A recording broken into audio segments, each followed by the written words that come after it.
गर्मियों के बाद जंगल में बारिश का मौसम शुरू हो चुका था। एक दिन तेज बादल गरजने लगे और देखते ही देखते आसमान काले बादलों से ढक गया। जंगल में रहने वाले सभी जानवर अपने अपने घरों में जाने लगे, परंतु छोटा खरगोश, जिसे सब प्यार से गोलू कहते थे, अभी भी जंगल के एक बड़े पेड़ के नीचे बैठा था। वो अपनी छोटी सी गुफा से बहुत दूर आ गया था और अब बारिश शुरू होने वाली थी। बारिश के पहले कुछ बूंदें पड़ने लगी। गोलू ने सोचा, अगर मैं जल्दी से दौड़कर अपनी गुफा तक नहीं पहुंचा तो मैं पूरी तरह भीग जाऊंगा। उसने अपने छोटे छोटे पैर उठाए और तेजी से दौड़ने लगा, परंतु तभी बारिश तेज हो गई और देखते ही देखते झमाझम पानी बरसने लगा। गोलू ने चारों ओर देखा और उसे एक बड़ा पेड़ दिखाई दिया। उसने सोचा, मैं यहां थोड़ी देर रुक जाता हूं, जब तक बारिश थोड़ी धीमी न हो जाए।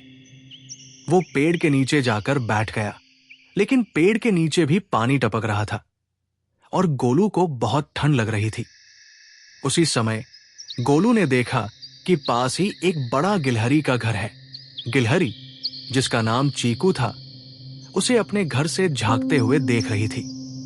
चीकू ने पूछा, गोलू, तुम यहां बारिश में क्यों भीग रहे हो? गोलू ने जवाब दिया, मैं अपनी गुफा तक पहुंचने की कोशिश कर रहा था, लेकिन बारिश ने मुझे रोक दिया। क्या मैं थोड़ी देर के लिए तुम्हारे घर में आ सकता हूं?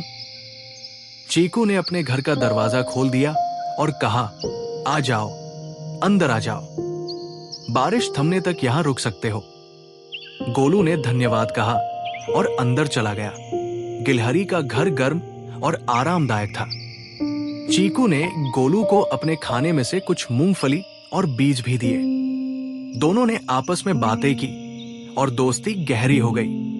बारिश लगातार तेज होती जा रही थी। कुछ देर बाद गोलू ने खिड़की से बाहर देखा और कहा, अरे, पानी का बहाव बहुत तेज हो गया है। मेरी गुफा तो शायद पानी से भर गई होगी। चीकू ने गंभीर होकर कहा, तुम्हें यहां थोड़ी देर और रुकना चाहिए। इस समय बाहर जाना खतरनाक हो सकता है। गोलू ने सहमति में सिर हिलाया, लेकिन वो अपने घर की चिंता में डूबा हुआ था। तभी एक और जानवर, छोटा मेंढक टोमी, गिलहरी के घर के पास आया। वो बारिश में कूदते कूदते आया था और चिल्लाया, चीकू, क्या मैं भी अंदर आ सकता हूं? बारिश ने मेरे तालाब को भर दिया है और अब वहां बहुत खतरनाक स्थिति है। चीकू ने बिना देर किए दरवाजा खोल दिया और कहा, आओ टोमी, अंदर आ जाओ, यहां सुरक्षित हो जाओगे। अब तीनों दोस्त गिलहरी के घर में थे। उन्होंने मिलकर सोचा कि बारिश रुकने के बाद क्या करना है। गोलू ने सुझाव दिया, हमें जंगल के बाकी जानवरों को भी देखना चाहिए, कहीं वे भी मुसीबत में तो नहीं हैं। टोमी ने कहा, हमें एक योजना बनानी चाहिए ताकि हम सबको सुरक्षित रख सकें। सभी ने मिलकर तय किया कि जैसे ही बारिश धीमी होगी, वे जंगल में जाकर बाकी जानवरों की मदद करेंगे। बारिश अगले दिन सुबह थोड़ी धीमी हो गई। तीनों दोस्त बाहर निकले और चारों ओर देखने लगे। गोलू ने अपनी गुफा की तरफ देखा और पाया कि उसका घर पानी में डूब गया है। वो दुखी हो गया, लेकिन चीकू और टोमी ने उसे सांत्वना दी। तीनों ने मिलकर बाकी जानवरों की मदद करना शुरू किया। उन्होंने छोटे पक्षियों के घोंसलों को सुरक्षित जगहों पर ले जाया। खरगोश परिवार, जिनका घर भीग गया था, उन्हें भी सुरक्षित स्थान पर पहुंचाया।